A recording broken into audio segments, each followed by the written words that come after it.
তিনজন বলেছি। নমস্কার, আপনাদের সকলকে গণমাধ্যমের সমস্ত বন্ধুকে স্বাগত জানাই। আপনারা জানেন, বহু প্রতীক্ষিত আমাদের স্কুল সার্ভিস কমিশনের পরীক্ষা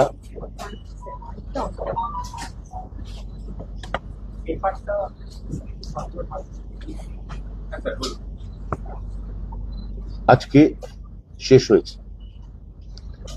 মাননীয় মুখ্যমন্ত্রী শ্রীমতী মমতা বন্দ্যোপাধ্যায় তার নিরন্তর উপদেশ এবং অভিভাবকত্বে রাজ্য প্রশাসন, জেলা প্রশাসন এবং স্কুল সার্ভিস কমিশনের ঐকান্তিক প্রচেষ্টায় এই সেকেন্ড এসএলএসটি পরীক্ষা সম্পূর্ণ স্বচ্ছ এবং বিঘ্নহীন, একেবারেই নির্বিঘ্নে এই পরীক্ষা সম্পন্ন হয়েছে। আমি এই জন্য আমার ডান পাশে বসে থাকা স্কুল সার্ভিস কমিশনের চেয়ারম্যান সিদ্ধার্থ মজুমদার, আমার বাঁ পাশে বসে আছেন আমাদের দপ্তরের প্রধান আধিকারিক প্রিন্সিপাল সেক্রেটারি শ্রী বিনোদ কুমার, এছাড়াও শ্রী চক্রবর্তী আছেন আমাদের এসপিডি দপ্তর থেকে, যিনি স্কুল সার্ভিস কমিশনের সঙ্গে পরীক্ষার প্রশাসনিক সুবিধা অসুবিধা নিয়ে নিরন্তর যোগাযোগ রেখেছিলেন। এরা তো বটেই, এছাড়াও আর অন্যান্য সচিব সহ বিভাগীয় আরো যারা আমার বিভাগ থেকে শুরু করে গোটা দপ্তরের বিভাগের যারা আধিকারিক আছেন, জেলা প্রশাসন, সমস্ত জেলা প্রশাসনের যারা কর্তৃপক্ষ আছেন, সমস্ত শীর্ষ পুলিশ আধিকারিক যারা আছেন এবং মাননীয় মুখ্য সচিব এই পরীক্ষার সঙ্গে যুক্ত সংশ্লিষ্ট সকলকে আমি প্রথমে একটা আন্তরিক ধন্যবাদ, কৃতজ্ঞতা এবং তাদের অভিনন্দন জানাতে চাই। 2 বছর ধরে চলা নিরন্তর নানান ঘটনা, নানান আবর্ত, তার মধ্যে এই পরীক্ষা নেওয়া খুবই দুরূহ এবং শ্রমসাধ্য ছিল। মাননীয় মুখ্যমন্ত্রীর নিরন্তর সহযোগিতার ফলে যেভাবে স্কুল সার্ভিস কমিশন পুরোটা স্বচ্ছতার সঙ্গে মেধাকে গুরুত্ব দিয়ে এই পরীক্ষা নিয়েছে, তাদের জন্য কোনো প্রশংসার ভাষাই যথেষ্ট নয়।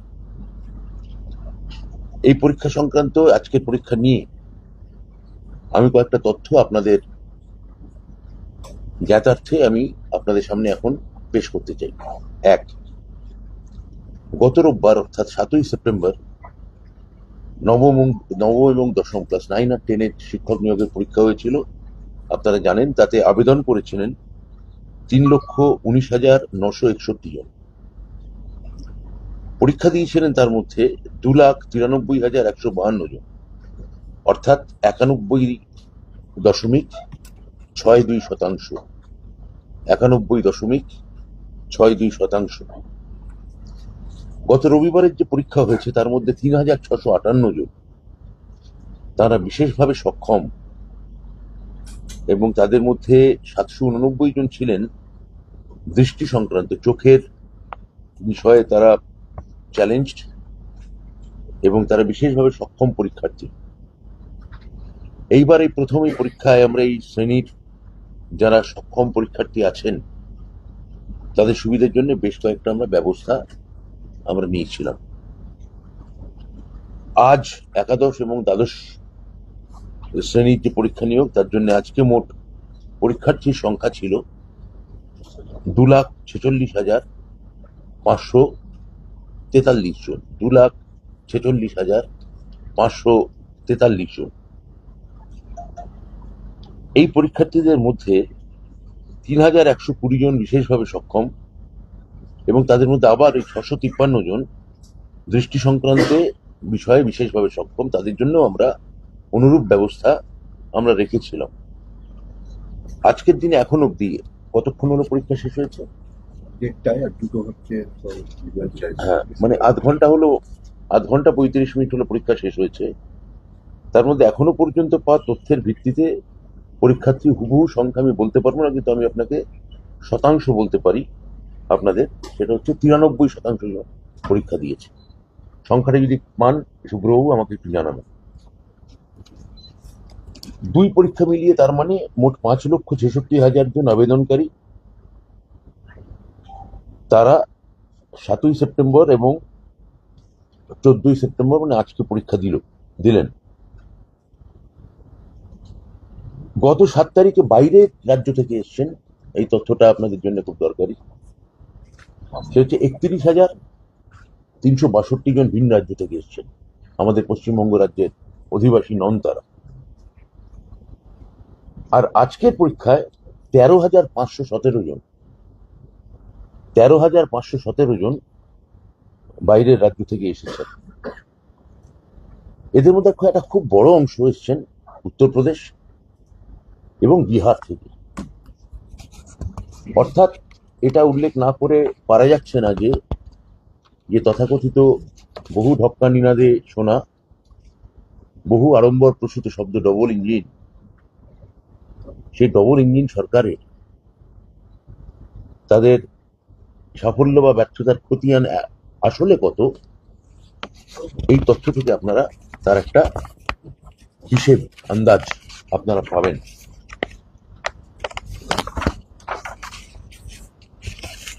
এছাড়া আমি স্কুল সার্ভিস কমিশনকে আলাদা করে ধন্যবাদ জানাতে চাই, কারণ আমরা দপ্তর থেকে আমরা নির্দেশিকা দিয়েছিলাম পরীক্ষা যাতে স্বচ্ছ হয়, নিরপেক্ষ হয় এবং ত্রুটিমুক্ত হয়। তার জন্য নিয়োগ বিধিতে বেশ কয়েকটা পরিবর্তন আনা হয়েছিল।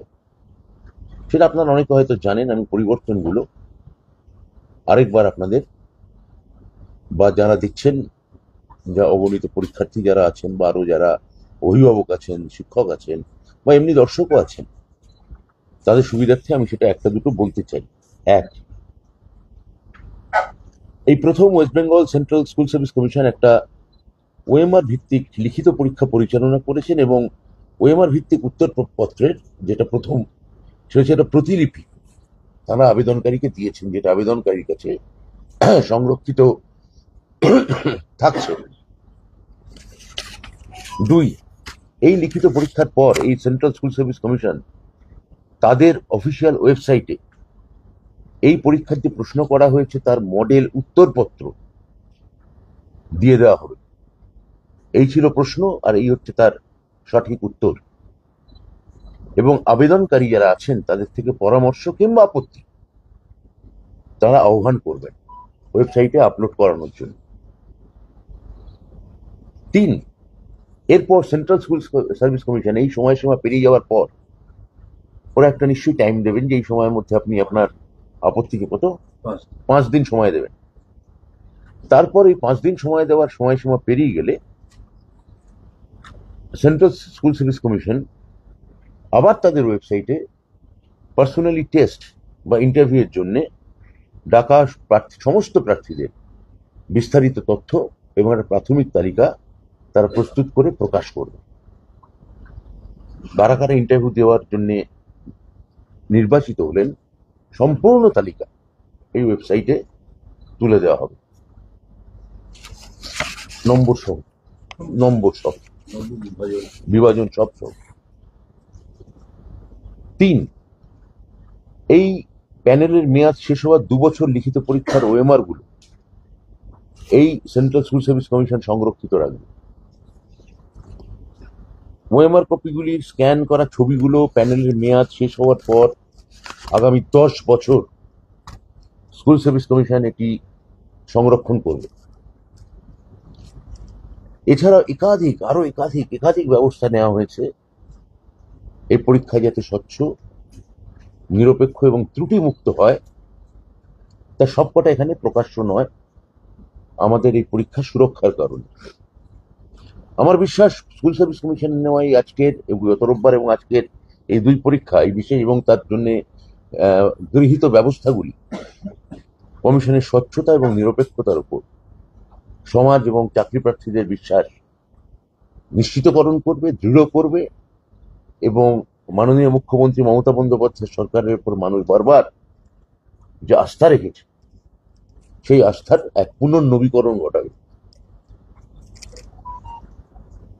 আমি আবার বলি, স্কুল সার্ভিস কমিশন, আমাদের বিদ্যালয় শিক্ষা বিভাগ, সমস্ত জেলা শাসক, ডিস্ট্রিক্ট এডুকেশন অফিসার, মাধ্যমিকের বিদ্যালয় পরিদর্শক বৃন্দ, পরীক্ষা কেন্দ্রের দায়িত্বে থাকা সমস্ত শিক্ষক এবং আধিকারিক এবং পুলিশ প্রশাসন এই পরীক্ষা সুষ্ঠুভাবে নির্বাহ করার জন্য আমি সবাইকে আমার আন্তরিক ধন্যবাদ জানাচ্ছি।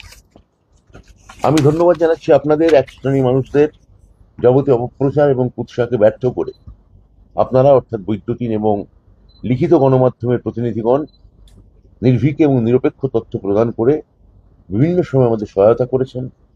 আমি আপনাদের সবাইকে আন্তরিক ধন্যবাদ, অভিনন্দন জানাই।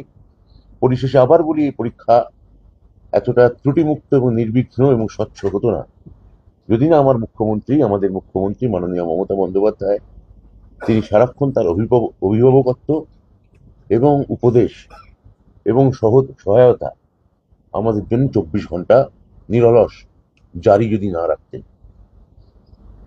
আমি বলি, আমাদের যারা বিরোধী দলের কোনো দায়িত্ববান সদস্য, তাদের মামলা করার গণতান্ত্রিক অধিকার আছে, হক আছে, আপনারা মামলা করুন, আমরা চাই। এবং আমি এও বলি যে এই পরীক্ষা এতটাই নির্ভুল হয়েছে, এটা আপনারা মনে রাখবেন, নিশ্চয়ই মামলা করবেন, কিন্তু মনে রাখবেন যারা পরীক্ষা দিলেন, যারা এই পরীক্ষার জন্য অনেকে তাকিয়ে আছেন, তারা আপনাদের রাজ্যের, আপনার রাজ্যের, তারা বাসিন্দা, অধিবাসী এবং আমাদেরই ছেলে মেয়ে। নমস্কার, ধন্যবাদ। আপনাদের কোনো প্রশ্ন থাকলে করতে পারেন। আজকে পরীক্ষা দিয়েছে, তাহলে পরীক্ষা দিয়েছে, আজকে সংখ্যাটা বলে দিই আপনাদের, 2,29,497 জন, 2,29,497 জন।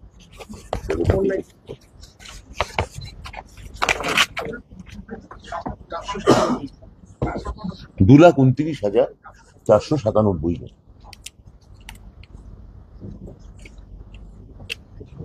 কোনো প্রশ্ন আছে? একটা ওএমআর যেটা মাননীয় মন্ত্রী বলেছেন, অ্যান্সার কি এর ব্যাপারটা, মডেল অ্যান্সারটা প্রাথমিকভাবে আপলোড করা, তারপরে কবে সেটা আমরা নবম দশম আমরা পরশু দিন করবো, মঙ্গলবার। আর একাদশ দ্বাদশটা করতে আর একটু দেরি লাগবে, 20 তারিখ হয়তো হয়ে যাবে। 20 তারিখের মধ্যে পুরো প্রসেস এটা সম্পন্ন হবে। আপনি যে প্রশ্নটা করলেন তার 5 দিন চালু থাকবে, আপলোড করার 5 দিন চালু থাকবে। 16 তারিখ হলে 21 তারিখ অব্দি। প্রশ্ন ভুল, উত্তরগুলো মিলছে না, বা যেটা অ্যান্সারটা আপলোড করা হয়েছে সেটা নয়, এ হবে না বি হবে, এই ধরনের চ্যালেঞ্জ না। তারপরে আমরা আবার ফাইনাল অ্যান্সার কিটা আমাদের রুলে যা আছে, বিধিতে যা আছে, ফাইনাল অ্যান্সার কিটা আপলোড করব। প্রফেসর গোত্রের কাউকে বা একাধিক সদস্যকে নিয়ে একটা টিম করে আমরা সেটা আপলোড করব। তারপরে আমাদের ইভ্যালুয়েশন হবে। ব্যাস, আর কোনো প্রশ্ন? এই লিস্ট বেরোতে কত টাইম আমাদের তো একটা নির্দিষ্ট টাইম বেঁধে দেওয়া আছে। আমাদের তো অনারেবল সুপ্রিম কোর্টের নির্দেশ অনুসারে একটা তো সময়সীমা আছে 31শে ডিসেম্বর। তার জন্য আমরা বলেছি যে নভেম্বর মাস থেকে ইন্টারভিউ শুরু এবং ইন্টারভিউ প্রক্রিয়া চালু থাকবে, এটা আমরা হলফনামা দিয়ে শীর্ষ আদালতে জানিয়েছি। তা আমরা সেই সময়সীমা মেনে কাজ করবার চেষ্টা করি। তাহলে আজ আর প্রশ্ন নেই, যখন আমি উঠছি। একটা প্রশ্ন করুন না, উনি প্রশ্ন করুন থ্রু, আমি আমার থ্রু করুন। আচ্ছা, এবার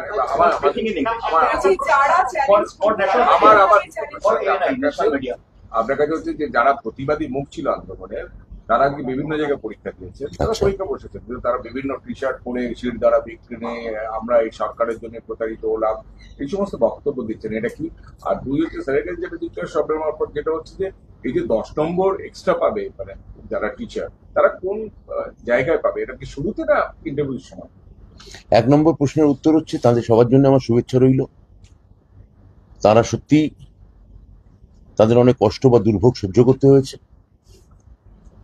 আমি আশা করব তারা সকলে যাতে যোগ্য, যারা পরীক্ষা দিলেন বা যে আন্দোলনকারী যে অংশের কথা আপনি বলছেন, ভালোভাবে যাতে পরীক্ষা দেন, আমি সেটাই চাইব। আর দ্বিতীয় প্রশ্নের উত্তর সিদ্ধার্থ। এটা অবশ্যই ইন্টারভিউ আগে আপনি শিডিউল দেখবেন, শিডিউলে স্পষ্টভাবে উল্লেখ করা আছে একাডেমিক্সের মধ্যে দুটি অংশ আছে। তিনি স্নাতক স্তরে বা স্নাতকোত্তর স্তরে কি নম্বর পেয়েছেন, আর বি অর্থাৎ তার যে অভিজ্ঞতার যেটার কথা আপনি বলছেন অভিজ্ঞতাটি তার জন্য 10 নম্বর। এক এক করে। শুভেন্দু অধিকারী তিনি বলছেন এই পরীক্ষা পদ্ধতি নির্ভুল হয়নি, এই পরীক্ষা পদ্ধতি আবার বাতিল হবে, এই ধরনের কথা তিনি সংবাদ। আমি তো শেষে বললাম মামলা করা হোক, আমি তো মামলা ওয়েলকাম করছি পরীক্ষার পরে। যা বিরোধীরা বলেছিলেন পরীক্ষা ফাঁস হয়ে গেছে, প্রশ্ন অডিও ঘুরছে, এর তো একটাও কোনো প্রুফ আসেনি, তাহলে প্রমাণহীন কিছু কথা হাওয়ায় ভাসিয়ে এটা কার উপকার হচ্ছে বা এই ছেলে মেয়েদের কতটা উপকার হচ্ছে আমার সন্দেহ আছে।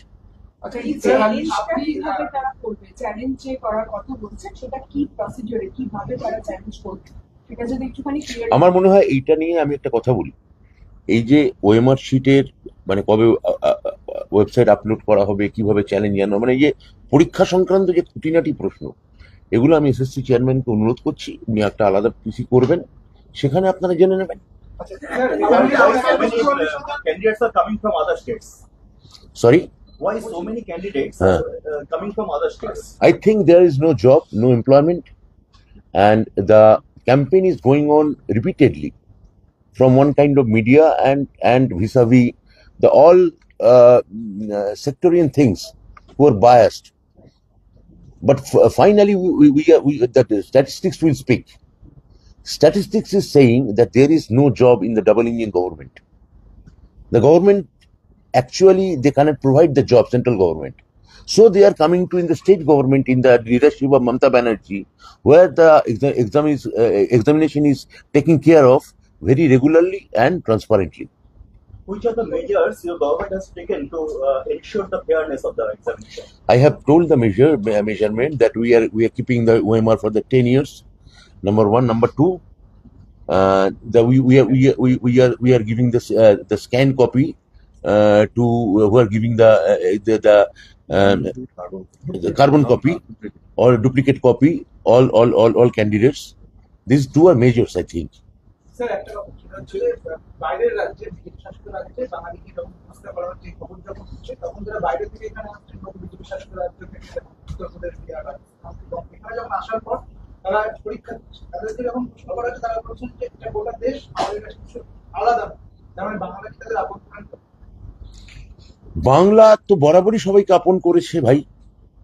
মুখ্যমন্ত্রী মমতা বন্দ্যোপাধ্যায় কোনো বিভাজন ধর্মের ক্ষেত্রে, জাতপাতের ক্ষেত্রে, সম্প্রদায়ের ক্ষেত্রে, এমনকি অঞ্চলের ক্ষেত্রে যে সংঘীয় যে ধাঁচা, ফেডারেল স্ট্রাকচার, তার কোনো রাজ্যের কোনো অধিবাসীকে আমার মুখ্যমন্ত্রী তো অপমান কোনোদিন করেননি।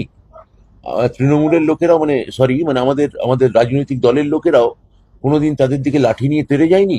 আর বাংলা বললে বাংলাদেশি বলে দাগিয়ে দিয়ে পুশব্যাক সিস্টেমে করার কথাও বলেন। এবার তুমি অধম, তাই বলে আমি উত্তম না হইব কেন? তুমি অধম, তাই বলে আমি উত্তম না হইব কেন? এবার আমি আবার অনুরোধ করব, বাংলা একটা ঐতিহাসিক প্রদেশ পশ্চিমবঙ্গ। 1947 সাল থেকে এই যে রাজ্য, এই যে ভাষাভিত্তিক যে 1953 সালে যে নেহেরু গভর্নমেন্ট এই মানে ভাষাকে কেন্দ্র করে যে রাজ্যগুলোকে তৈরি করার সিদ্ধান্ত নিয়েছিল, কোনো দিন পশ্চিমবঙ্গ নিয়ে কোনো ডিবেট ছিল না। ডিবেট ছিল মহারাষ্ট্রে, ডিবেট ছিল সাউথ ইন্ডিয়ায়। এখানে তো বরাবর এটা বাঙালি এবং বাংলা তাদের জন্য নির্দিষ্ট।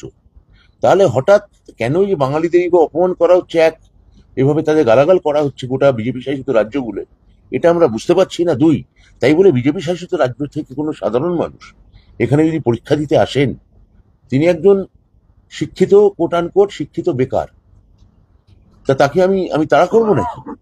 আমি তাকে অপমান করবো নাকি? হতে পারে নাকি? আমরা তাদের চেষ্টা করব যাতে তারা সম্পূর্ণ সুযোগ সুবিধে পরীক্ষা দেওয়ার ক্ষেত্রে অন্তত যাতে তারা নির্বিঘ্নে দিতে পারে। এক এক করে আপনি বলছেন যে পরীক্ষা নির্বিঘ্নে, আপনি তারপরে বলছেন যে বিরোধীরা মামলা করতে পারে, এটা কি এক প্রকার শিক্ষামন্ত্রীর চ্যালেঞ্জ? আপনি যেভাবে দেখবেন, দেখুন আমি তো এখানে আমি ব্যাসদেব নয়, আপনিও গণেশ নন। আপনি কিভাবে ব্যাখ্যা করবেন এ তো একদম সম্পূর্ণ আপনার উপর নির্ভর করছে। একটা প্রশ্ন ছিল যেটা পরীক্ষার হলে আজকে ঢোকার সময় কড়াকড়ি নিয়ে বেল খুলতে বলেছে, মাটোয়া খুলতে বলেছে, এই ব্যাপারটা অনেকেই জানে না যে মানে বিধিটা কি। এটা আবার বলছি, এটা তো পরীক্ষা সংক্রান্ত বিষয়, এটা উনি আপনাদের সঙ্গে আলাদা করে কথা বলবেন। কোর্টের নির্দেশে পুরো পরীক্ষাটা হচ্ছে এখানে। আপনাকে ডেট জানতে চান, কবে করতে পারবেন আপনি? এটা আজকে আপনি বলেন হ্যাঁ। আমাদের সব মালপত্র আসবে বাইরে থেকে। 44-45 যে সেটা একটা আমাদের রাজ্যের জন্য ভালো, কিন্তু এদিকে আমাদের ওরা আসছে নাকি ইংলিশ এবং হিন্দি মিডিয়ামের জন্য, যার সিট আমাদের একটু লিমিটেড। সো এখানকার ক্যান্ডিডেটরা মানে হার্ড কম্পিটিশন যে ধরনের সিটটা লিমিটেড, ওই প্রতিযোগিতা তো নিশ্চয়ই থাকবে, প্রতিযোগিতা অবাধ, প্রতিযোগিতা মুক্ত। একটা প্রশ্ন ছিল, একটা কোর্টের নির্দেশে যেহেতু পরীক্ষাটা হচ্ছে, অনেকে তো পুরনো চাকরিতে ফিরে যেতে চেয়ে সে আবেদনটা করেছে, যারা তার মধ্যে যে পরীক্ষাও দিয়েছে তারা বলছে এখনো তারা যে কবে যাবে কি যাবে না, পুরনো চাকরিতে ফিরে যাবে, সেটা নিয়ে একটা প্রশ্ন কেটে যাচ্ছে তাদের পর। অনেকে প্রশ্নও করছেন কবে যে আমরা পাবো, এটা জানতে পারছি না এখনো। আমি প্রশ্ন বুঝতে পারলাম না। আবেদন মানে পুরনো চাকরিতে ফিরে যাওয়ার জন্য আবেদন করেছে, মানে অন্য চাকরিতে। আর সেটা আজকের বিবেচ্য বিষয় নয়, সেটা একটা অন্য সময় আমরা জানাবো। আচ্ছা, যে 44,000 যে বাইরের রাজ্য থেকে এসেছেন, এদের মধ্যে আপনি বললেন সিংহভাগ ইউপি এবং বিহার থেকে। মানে একটা বড় অংশ। মানে গিয়ে তাই দেখতে পাচ্ছি যে সবাই ম্যাক্সিমামই বলছেন ইউপি থেকে। তো এটা কত শতাংশ, মানে কতটা ইউপি থেকে এলো, কতটা বিহার থেকে এলো, এই ব্রেকআপটা কি পাওয়া এই নিশ্চিত ব্রেকআপটা আমি এই মুহূর্তে আপনাদের দিতে পারবো না, তবে এসএসসি নিশ্চয়ই পারবে, দিয়ে দিতে পারবে। আর 2 নম্বর হচ্ছে যে এখানকার যারা ক্যান্ডিডেট, বাংলা ভাষী বাঙালি যারা ক্যান্ডিডেট, তাদের একটা আশঙ্কা হচ্ছে যে বাইরের থেকে এত ছাত্রছাত্রী এসছে পরীক্ষা দিতে, তো তাদের একটা কম্পিটিশনের মধ্যে পড়তে হতে পারে। পরীক্ষাতেও হচ্ছে মূলত হিন্দি এবং ইংরেজি এই সাবজেক্ট দুটোকে কেন্দ্র করে কম্পিটিশনটা হতে পারে। মিডিয়াম হিন্দি মাধ্যম আর ইংরেজি। তো সেটা সিট তো লিমিটেড। তো আমার মনে হয় না যে তাই মানে আপনি যেটা বলছেন তার মানে ওদের পরীক্ষা দেওয়া বন্ধ করা, পুশব্যাক সিস্টেম করতে বলছেন আপনি। এটা আপনার সিদ্ধান্ত হতে পারে, আমাদের সরকার ওইভাবে দেখে না। এই ডিটেইল গুলো উনি বলতে পারবেন। এই তো বলে দিলেন তো ডেটটা, আর কতবার বলবেন? নভেম্বর থেকে।